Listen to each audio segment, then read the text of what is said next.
یاد رکھیں ناظرین کرام، عقیدہ نبوت یعنی اللہ نے جو نبوتیں عطا فرمائی ہیں، رسالتیں عطا فرمائی، اور ہمارے نبی صلی اللہ علیہ وسلم پر یہ نبوت اور رسالت کا سلسلہ ختم فرمایا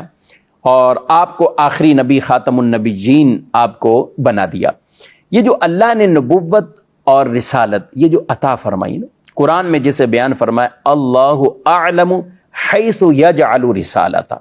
اللہ زیادہ جانتا ہے، بہتر جانتا ہے کہ اسے یہ رسالت کسے عطا فرمانی ہے، یہ اللہ بہتر جانتا ہے۔ تو نبوت سے متعلق بھی کئی طرح کے عقائد، ایک ہے کہ نبوت یہ کسبی نہیں ہے، یہ کسبی نہیں ہے کہ آدمی کہے کہ میں نیک اعمال کر کے یا یہ عمل کر کے اس مقام پہ پہنچ جاؤں گا کہ نبوت مل جائے گی۔ اللہ نے جنہیں بھی نبوت عطا فرمائی تو بطور کسب نہیں، یعنی انہوں نے کوئی ایسا کسب یا اعمال ایسے کیے نہیں، بلکہ یہ اللہ کی عطا ہے۔ اللہ نے جہاں چاہ، جس کو لیے چاہ، اللہ نے انہیں نبی بنایا۔ اللہ نے جنہیں نبوت دی خاص اپنا فضل عطا فرمایا، اور فضل سے ہی انہیں نبوت عطا فرمائی، یعنی ان کو نبوت ملنے سے بھی پہلے اللہ نے ہر مذموم فعل سے، ہر برے اخلاق یا مذموم اخلاق یا برے کسی معاملات میں اللہ نے اپنے نبیوں کو ان سے محفوظ رکھا، یعنی نبوت عطا فرمانے سے پہلے بھی انہیں محفوظ رکھا، اور انہیں اللہ پاک نے بھی نسب، جسم، قول، فعل اور ہر طرح کے ایسا معاملہ کہ جو لوگوں کے لیے باعث نفرت ہو، اللہ نے اس سے ان کو پاک رکھا۔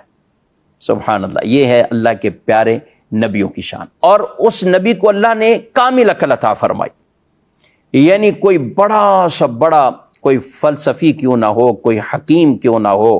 اور آج کے دور کے کوئی بڑے سے بڑے پروفیسر، انجینئر کیوں نہ ہو، اللہ نے ایک نبی کو جو عقل عطا فرمائی ہے اور ایسی کامل عقل عطا فرمائی ہے، اس طرح کے کروڑوں لوگ بھی ہو جائیں تو وہ اس کے کہیں کہ کسی ایک لاکھویں کروڑوں حصے تک بھی نہیں پہنچ سکتے، جتنی اللہ نے کامل عقل اپنے نبیوں کو عطا فرمائی۔ تو جب عام نبی کو بھی اللہ نے یہ مقام مرتبے دیے گئے تو ذرا دیکھیے ہمارے پیارے نبی علیہ السلام، نبی امی کو کتنی بڑی شان اور مقام اور مرتبہ دیا ہے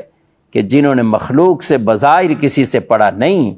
بظاہر کسی سے لکھنا سیکھا نہیں ہے، نہ کتابت ہے نہ قرات ہے، مگر کمال کی عقل ہے، کمال کا حافظہ ہے، کمال کا علم ہے، یہ اللہ نے اپنے محبوب صلی اللہ علیہ وسلم کو عطا فرمایا۔ اور خود حضور علیہ السلام فرمائے کہ مجھے معلم بنا کر بھیجا گیا ہے، اور قرآن ان کے لیے کہے یعلمہم الکتاب والحکمہ، یہ وہ محبوب ہیں کہ جو ان کو کتاب کا علم سکھاتے ہیں، ان کو حکمت سکھاتے ہیں، وَيُزَكِّيهِمْ، اور ان کا تزکیہ کرتے ہیں، ان کو سے پاک صاف کرتے تھے۔ عرب کے بڑے بڑے وہ فصحاء اور بڑے بڑے عربی دان، وہ بھی رسول اللہ صلی اللہ علیہ وسلم کے سامنے ایک کیا طفل مکتب کی طرح، ایک عام بچوں کی طرح وہ حضور صلی اللہ علیہ وآلہ وسلم کے سامنے دوزانہ بیٹھے ہوتے تھے، اور آپ صلی اللہ علیہ وسلم ان کی تعلیم اور تربیت فرمایا کرتے تھے۔ یہ شان ہے نبی امی صلی اللہ علیہ وسلم۔ نبی کے بارے میں دوسرا عقیدہ، نبی سے نبوت کا زوال یہ نہیں ہوتا۔ نبوت کا زوال ماننا یہ کفر ہے کہ کوئی نبی تھا لیکن پھر اس سے نبوت اللہ نے ختم کر دی، ایسا نہیں۔ جس کو عطا کی وہ نبی ہے، وہ نبی سے نبوت کا زوال ماننا یہ کفر ہے۔ تیسرا عقیدہ، نبی کا معصوم ہونا یہ ضروری،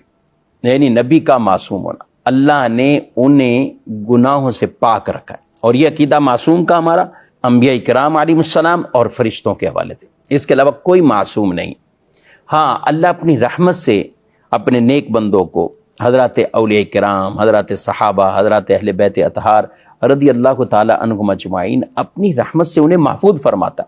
مگر معصوم کا عقیدہ کسی اور کے لیے نہیں ہے۔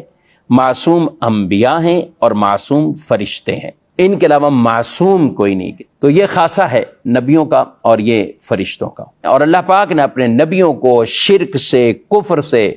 اور دیگر گناہوں سے اور ہر ایسے کام سے جو قابل نفرت سمجھے جاتے،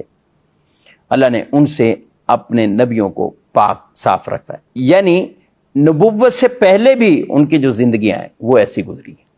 نبوت سے پہلے بھی اللہ نے انہیں ان سے وہ پاک صاف رکھا ہے۔ تو ناظرین کرام، نبوت کے بھی چند عقائد ہیں،